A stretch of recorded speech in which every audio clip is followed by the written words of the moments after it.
¿Qué es NAUPRO? NAUPRO ha sido una institución que ha sido una herramienta para llevar a la práctica la concepción filosófica de un señor que lleva más de 70 años en ese campo de trabajo social y de trabajo natural. Entonces, en esta oportunidad, dentro de ese proyecto humano natural que estamos desarrollando en la ciudad de Villavicencio, para nosotros es supremamente importante, antes de iniciar el proyecto, tener un taller con los docentes. Porque ustedes, definitivamente, ustedes son las guías. Ustedes son quienes realmente hacen la transversalidad. Y sin esa transversalidad, pues no hay ningún proyecto. Luchar demasiado duro para llegar al conocimiento que está plasmado en la obra Plus. Es el fruto realmente del trabajo y la experiencia. El objetivo es que ustedes y los alumnos de este colegio y de Villavicencio logren el objetivo de comprender hasta donde es posible humanamente el fenómeno de conjunto de la civilización y el fenómeno de conjunto de la naturaleza y la unidad de los dos y la unidad de causa y la unidad de efecto y la unidad de solución. ¿Qué es la educación sin la construcción de una nueva cultura? Por eso, desde años anteriores, desde el 2010, iniciamos a trabajar con este proyecto ambiental, dándole vueltas y vueltas con la profesora Dani y otros compañeros que estuvieron trabajando en nuestro equipo. Nuestro proyecto en esa oportunidad aterrizó con el título Hacia la construcción de una nueva cultura ambiental, precisamente que basada en las experiencias de otras instituciones, de la experiencia de los docentes que en ese momento estábamos aterrizando ese nuevo proyecto. Hicimos una revisión de las actividades que se hacían en los colegios y nosotros todas estas actividades sí tenían un impacto, pero la verdad vimos que la forma de coger el sartén por el mango era comenzar a trabajar por la cuestión de la cultura, porque sin cultura no se puede reflejar. Quería agregar a esto que en el mundo actual ya hay conciencia y uso constitucional de un compromiso con el medio ambiente por el uso de los recursos y la escasez de los mismos. Hace 20 años el agua no estaba tan escasa, hace 20 o 30 años no había tanta contaminación. Entonces yo creo que todos, no solamente los niños, sino todos tenemos que educar nuevamente esa nueva. Hay un detallito que aflora, y es que el esfuerzo que se hace en la humanidad para resolver el problema está disperso, no tiene unidad, no se ha encontrado cómo darle unidad al problema, y ese es uno de los fondos y objetivos de nuestro trabajo. ¿Será que esa construcción de esa nueva cultura se debe hacer de un día para otro, se puede hacer de un día para otro o debe hacerse en proceso? En proceso. ¿Cuál es el objetivo principal de la educación? Ustedes que son docentes, queremos escuchar. ¿Cuál es para ustedes? No para la parte esquemática de lo que es la educación. Yo pienso que el objetivo para mí, el objetivo principal de la educación en este momento debe ser el de formar un hombre integral, un ser integral que se respete a sí mismo, que respete la naturaleza y a sus mujeres. Formar tiene que ver con la parte de las actitudes, los valores, y el educar va con la parte del conocimiento, la parte cognitiva, pero como decía el profe, el objetivo principal de la educación es formar una persona integral y en todo sentido que se relacione con su entorno. Bueno, y la educación a nivel global, ¿sí estará cumpliendo con ese objetivo que decía el profesor acá, muy interesante, de formar seres integrales? ¿O ha cumplido ese objetivo la educación?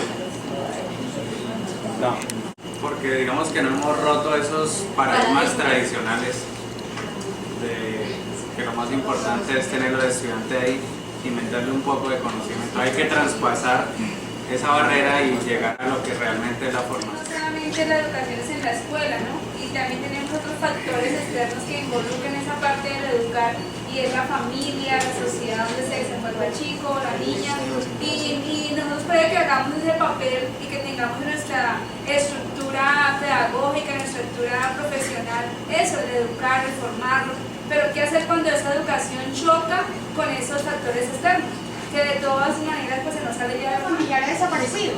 Casi que ustedes son los que moldean a esos muchachos, ¿no? A esos jóvenes. Entonces por eso es tan importante nosotros acudir como organización precisamente a usted. Educación no es solamente en la institución educativa, la educación debe ser global, pero precisamente y desafortunadamente sobre el maestro recae gran parte, o sea, casi que en este momento recae toda esa parte que no tienen en las casas. Conocimiento al niño y a la niña, el objetivo es potencializar al niño y la niña para que descubra sus conocimientos. El objetivo no es hacer una educación memorística y exclusiva, la educación debe ser experiencial y basada en el contexto. Es que rescatamos de allí ese objetivo que tuvieron eso. Pues es lo real, o sea, ahí donde habla de la parte del objetivo no es hacer una educación memorística exclusiva, es a la escuela tradicional, ¿cierto? En la parte del conocimiento y pasar ya a un estado de experiencia y de contexto, o sea, relacionarse, que usted vive en este mundo y que este mundo, ya lo que lo vivimos lo estamos viviendo y lo terminamos de vivir, pero usted lo es que lo tiene de aquí en adelante, ¿cierto? Entonces tienen que ponerlo en práctica todos los conocimientos si queremos salvar este planeta. El niño hay que hacerlo vivir en la práctica, ¿sí? De nada nosotros nos sirve dar al niño una instrucción, una cantidad de conocimientos si no los ponemos en práctica. La UNESCO se preocupa muchísimo porque esa educación o esa formación no sea de afuera hacia adentro. ¿Qué querrá decir la UNESCO con eso? ¿Será que nuestra educación en este momento es eso, de afuera hacia adentro? ¿Qué creen ustedes que quiso decir la UNESCO en su objetivo de la educación? Que no fuera de afuera, para la redundancia, hacia adentro. Esa educación. Estamos hablando de educación. Es más o menos la dinámica que ustedes están utilizando. Que salga de uno mismo para que uno lo reconozca y lo haga, porque es que si solamente se le imbuye sí, o se le imbuye y no se le permite que él produzca, que es lo que estamos haciendo nosotros. Él no está haciendo nada, está permitiendo que nosotros tenemos el conocimiento, ¿sí? No somos tabula rasa, ellos tampoco lo son, ellos lo saben, pero cuando sale de ellos mismos va a ser más funcional que cuando a toda hora se le está tratando de dar. En este sentido tiene que ver que el niño debe ser el partícipe en la construcción de su propio conocimiento de acuerdo a las vivencias, a lo que él observa, y él mismo va incluso dando sus pautas, sus normas para esa convivencia. Una pequeña como un interrogante también en cuanto a lo que dice la UNESCO basada en la experiencia y basada en el contexto del niño, ¿sí? Porque hay que tener en cuenta bajo qué contexto se encuentra. Es muy difícil saber si un niño de pronto sabemos que de pronto va a ser más cuidadoso con la naturaleza, si de pronto se ha criado en el campo, si ha tenido algún contacto con el campo, como otra persona que de pronto por su condición económica ha tenido que llegar allí, esa piel una quebrada, no tiene ningún recurso de pronto sanitario, su desperdicio lo vuelve todo al río, ¿sí? Entonces esa clase de contexto va a ser muy diferente. Para eso puede ser que está bien porque sus necesidades así lo requieren y va a estar como sus necesidades vertiendo todo lo que necesita retirar y cerca de su quebradita de su casa, pues hasta ahí suple su necesidad.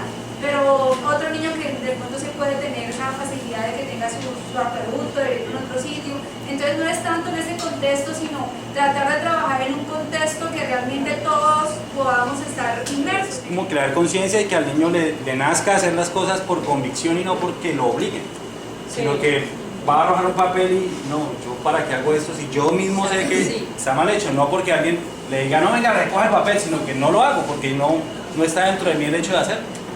La concepción filosófica de nuestro gestor y fundador trae un objetivo muy resumidito, y es que la educación dé los cimientos a cada uno de los jóvenes del mundo y que estos cimientos sean los soportes de la humanidad, de los estados de las organizaciones internacionales y del futuro. ¿Por qué creen ustedes que la educación debe ser el cimiento? O sea, el cimiento del ser humano. Sí, porque es que si nosotros tenemos una base de nuestra organización social, de nuestra convivencia, que es el niño, el edificio nos va a caer en sí. Cimientos podríamos construir hablando arquitectónicamente. Se puede ir al piso. ¿Será que la educación sí debe dar esos cimientos para formar al ser humano? Y en este momento, nuestra educación a nivel global da ya esos cimientos, o está dando esos cimientos. No, porque considero que la educación como tal, desde muchos puntos de vista, se está viendo solamente en la escuela. Y la escuela y la educación es todo el día. Y es en la casa, es en la calle, es en toda parte. Pero muchas personas, y de pronto muchos gobiernos, concentran la educación son las 6 horas, 5 horas que está el niño en la escuela y ahí tiene que aprender todo. Dice aquí, a cada uno de los jóvenes del mundo, los cimientos a cada uno de los jóvenes del mundo. Se están dando los mismos cimientos porque la realidad de nuestro mundo es una sola. Por tanto, sí es posible dar cimientos unificados. La realidad es una. Interpretaciones puede haber millones, pero la realidad es una sola. Detectar el fenómeno de la realidad es completamente posible. Entonces, le estamos dando a cada uno de los jóvenes del mundo los cimientos. O en nuestra civilización, la civilización que tenemos hasta hoy, en la cultura que tenemos hasta hoy, ¿cómo son esos cimientos? ¿Esos cimientos están inmersos dentro de los intereses de cada quien? ¿O la educación se sale de esos intereses y puede dar unos cimientos globales? Hay un juego de cimientos porque hablamos del conocimiento empírico, el que trae el niño de su familia, de su casa o de su momento de crianza, de su medio. Otro, los principios y valores que se forman tanto en la familia como en la escuela. Depende también mucho la creación de unos cimientos unificados, el hecho de que cada país trata de proteger lo suyo. Entonces cada uno da un tipo de educación dependiendo de su filosofía, dependiendo de su forma de pensar. Creo que la parte de los cimientos no están bien estructurados porque el mismo Estado se ha encargado de que no sea así. Por ejemplo, con el decreto 230, que los estudiantes tenían la posibilidad de pasar al siguiente curso perdiendo materias.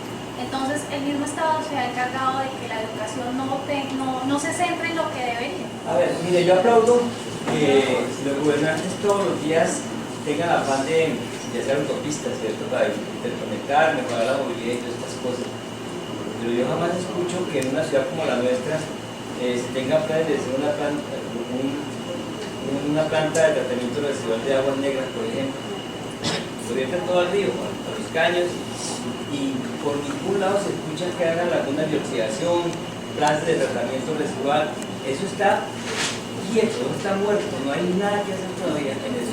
Entonces, si no llegamos nosotros también con exigencias de este tipo a nuestras autoridades, pues no vamos a lograr grandes cosas, porque es que uno le dice al niño que no bote el papel, que apague el bombillo, pero son cosas chiquitas. Sí, no sirve, o sea, realmente como hecho no sirve de mucho. Lo que dice el profesor es muy cierto, entonces ¿será que la problemática es global? Es una problemática global y es una realidad global como la que nos comentaban. Está donde es nuestro trabajo de que formar conciencia en los muchachos cuál es el impacto ambiental de toda la cantidad de temas. La diapositiva siguiente es un resultado de lo que ustedes han hecho en este momento. Estamos tratando el tema de la educación y hemos hablado de muchísimas cosas con el tema de la educación. Entonces, nosotros les preguntamos, ¿la educación, en lo que ustedes manejan, en lo que ustedes trabajan, tendrá incidencia con estos ítems y con muchísimos, me imagino? No es taxativo, es enunciativo. ¿Será que esa educación tiene relación con la marcha humana? ¿Tendrá relación con la estabilidad y el bienestar social y mundial? ¿Tendrá relación con los estados? ¿Con la proyección humana? Ustedes lo acabaron de contestar en el debate que tuvimos hace un momento. Nuestra pregunta como fundación, como concepción filosófica, está en ustedes. ¿Será que esa educación que ustedes manejan, que ustedes direccionan, tiene incidencia en esto? Y en otras muchas que podrían venir ahí. ¿O no tiene incidencia? ¿Ustedes alcanzan a manejar ese ámbito tan grande que ustedes dirigen? Nosotros les preguntamos, ese contexto a los jóvenes se da en clase. Ustedes manejan esa realidad y la manejan supremamente bien. Claro, yo creo que estamos admirados de ver cómo manejan ustedes ese mundo real. Ese mundo no solamente local y nacional, sino mundial. Eso se da en clase. Se está formando a los jóvenes dentro de esa realidad. Sí se trabaja en esa realidad. Ahora los medios de comunicación no lo permiten hacer. Por ejemplo, en promotoras sociales, yo voy a hablar del impacto ambiental de la industria y los alumnos, yo ya puedo decirles a ellos que en la siguiente clase ya me cuentan que vieron en un video que en Rusia, que en Estados Unidos. Entonces, la educación se puede relacionar con la realidad actual, que es lo que estamos viendo, con el pasado, con el futuro, con la crisis del medio natural, con la crisis de la civilización, con la crisis de la genética, con la crisis de la cultura, con la crisis de la salud y con todas las crisis que puedan venir, porque son esto, con todas. ¿Qué podría venir aquí? Efectivamente, esto que estamos haciendo, ese ejercicio que hicimos con ustedes, estamos haciendo en este momento con la concepción filosófica, es precisamente lo que encierra la transversalidad. No es solamente el área de los diferentes áreas del conocimiento. La transversalidad es eso que ustedes acaban de hacer. Lo mismo que vemos en la gráfica con los colores. Eso es la transversalidad. Y en eso es que la Fundación NAUMPRO quiere insistir muchísimo con ustedes los docentes, y por eso son nuestros talleres, porque precisamente la educación, como nos decían aquí, la educación no solo abarca esas áreas del conocimiento, abarca la vida entera. Eso es la relación que tenemos nosotros con la educación, y por eso la importancia que ve don Humberto en trabajar con ustedes esa parte, y es la que ustedes mismos hicieron durante lo que hemos corrido en este taller, y es esa relación o ese juego dialéctico que nosotros dentro de la concepción lo denominamos dialéctica, ese juego dialéctico que hacemos nosotros con cada uno de los aspectos. Y es que este conjunto, más los que vimos anterior, el conjunto de la civilización y la naturaleza se pueden ver a través de la transversalidad, ¿no? Pero si le quitamos la palabra transversalidad, ¿cuál sería la palabra más adecuada para representar cómo manejar el conjunto? La transversalidad es una palabra técnica, o sea, corresponde a la creación de la civilización. Por vía natural, ¿qué reemplaza el término transversalidad? Como visión. Con visión, vamos acercando. Visión global. Es algo que entendimos de la noción. La filosofía existió en nuestro mundo hasta hace 800 años y hace 300 desapareció y quedó reemplazando a la filosofía la ciencia, y desapareció la filosofía. La filosofía usaba, a cambio del término transversalidad, usaba el término dialéctica, la dialéctica de la naturaleza, La interrelación. la dialéctica de nuestro mundo. Es la interacción natural que se da de esto con esto, de esto con esto, de esto con esto, de esto con esto, de esto con esto y de esto con todos. La interacción es natural, y en la naturaleza, cuando ustedes ven la biología, la vida, cuando ven la naturaleza se dan cuenta de cómo interactúa. Un ejemplo, en este momento el sol está interactuando con nosotros. actual a nivel global en este momento es transversal? Está intentando. Cranear y concluir, ¿sí o no? El mundo se mueve por intereses, ¿cierto? Los estados se mueven por intereses. Y entonces, digamos que sentar a toda la gama de pedagogos del mundo a pensar en una transversalidad así fuerte, yo creo que todavía estamos bien. Muchos creen y sienten que es necesario transversalizar, pero como su merced dice, por los intereses se abstienen de hacerlo. La fundación les pregunta, ¿esos niños que ustedes están formando van a llegar a los estados? Sí, ¿Vale la pena dar esos cimientos para que lleguen a los estados? Muchacho que tiene un proyecto de vida ya asegurado, comparado con un muchacho de un estrato más bajo, pues entonces muchachos, políticamente yo soy el hijo de tal, y resulta que yo ya tengo mi proyecto de vida asegurado, yo voy a ser el político, voy a ser el La alcalde. fundación les hace una reflexión y es, en cualquier estrato social en que se encuentre uno ubicado, al existir deterioro de la civilización y deterioro del medio, ¿de qué sirven los estratos? Va a afectar. ¿Será que el aire, el agua, todo eso va a afectar por eso? El estado natural es de salud o el estado natural es de enfermedad en los seres humanos. Vuelvo y hago la pregunta. ¿El estado natural es de salud o el estado natural es de enfermedad? Comprobado, el estado natural es de salud desde que nace hasta que muere. Entonces sí debe soportarse la educación también en estos ideales y necesidades comunes. Eso estamos plenamente de acuerdo. ¿Qué pasa con una educación sin que tenga esa visión global? O basada en intereses particulares. ¿No es la misma para todos? No es la misma para todos. No En sería este global. momento tendremos visión global.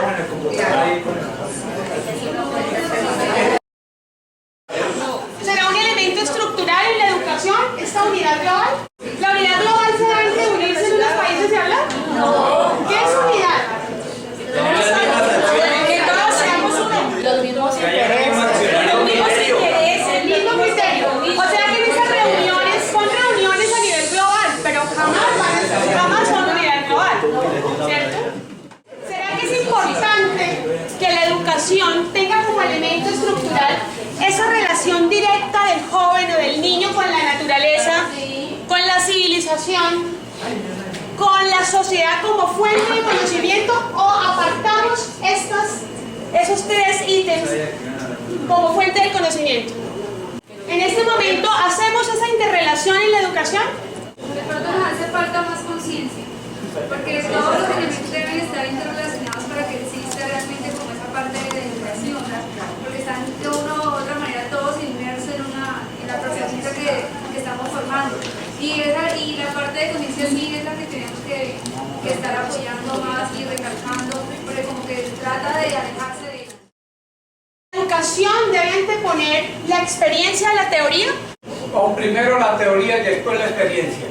En la educación, en otras palabras, 20 o 30 años de estudio de un joven, de todos los jóvenes, y sin experiencia, o estudio con experiencia. Aquí deben ir de la mano esa experiencia con la teoría.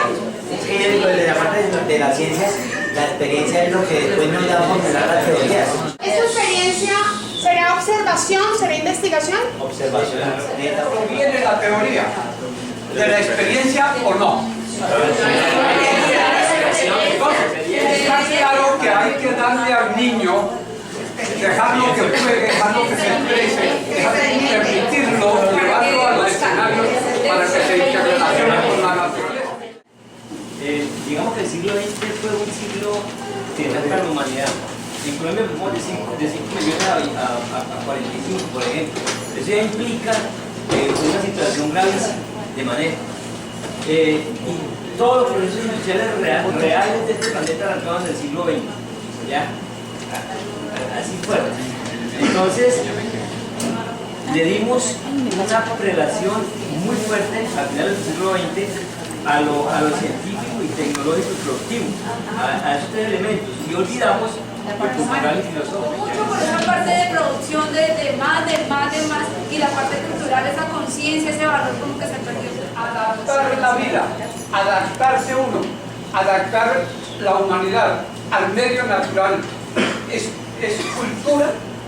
El ser humano por naturaleza se adapta al medio natural o se desadapta. En el caso de la civilización se desadaptó.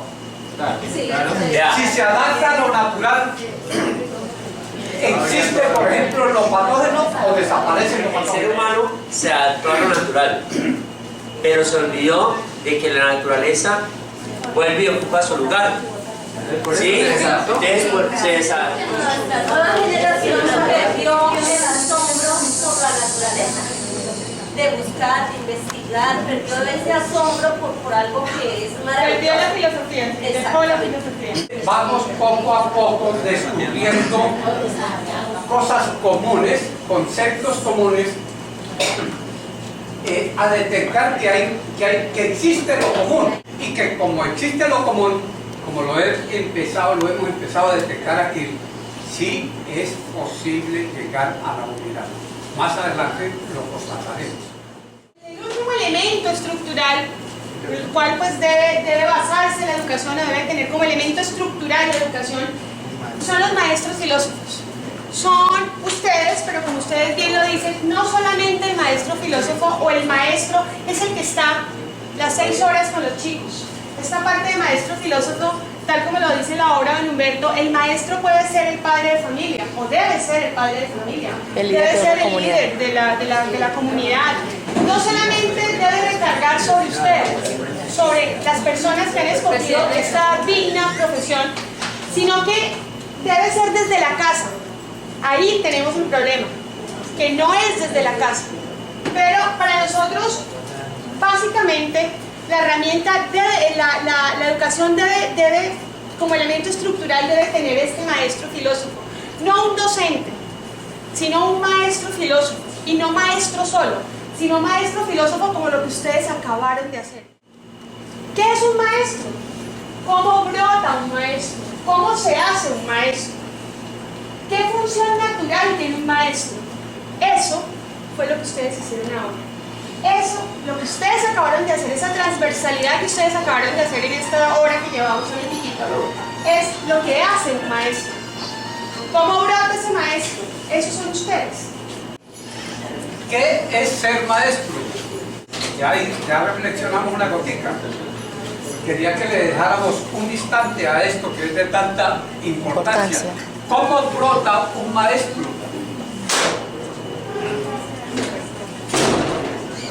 Un maestro brota natural, brota de acuerdo a la necesidad.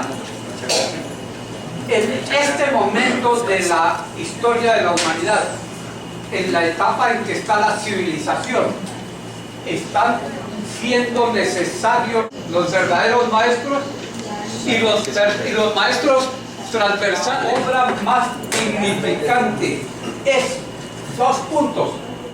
Conocer nuestro mundo para trascender a través de nuestros alumnos.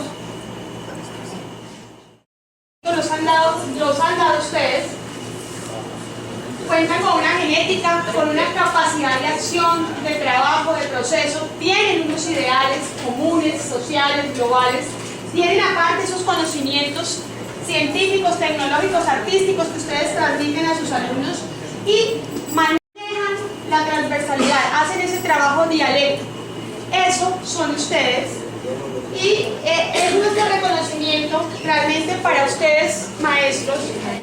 Carácter, arrojo, intrepidez, búsqueda, investigación.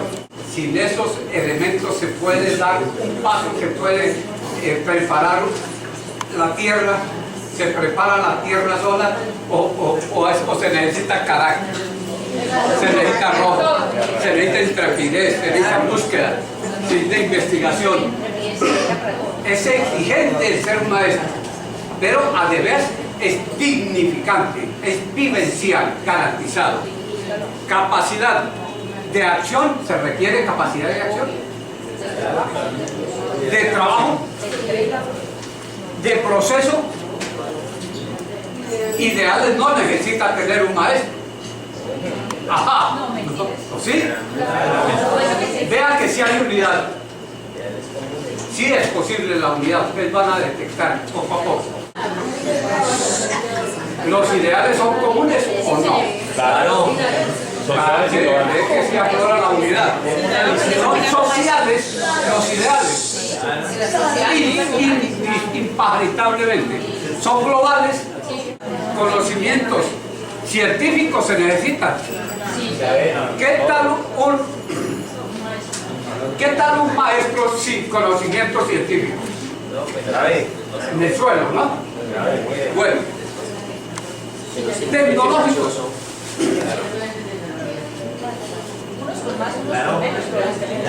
Hay que nadar por el mundo real de la tecnología. Artísticos, artesanales. Hacer trabajo dialéctico con estos elementos. O sea, interrelacionar. Hacer trabajo dialéctico o, 2 puntos, manejar la transversalidad.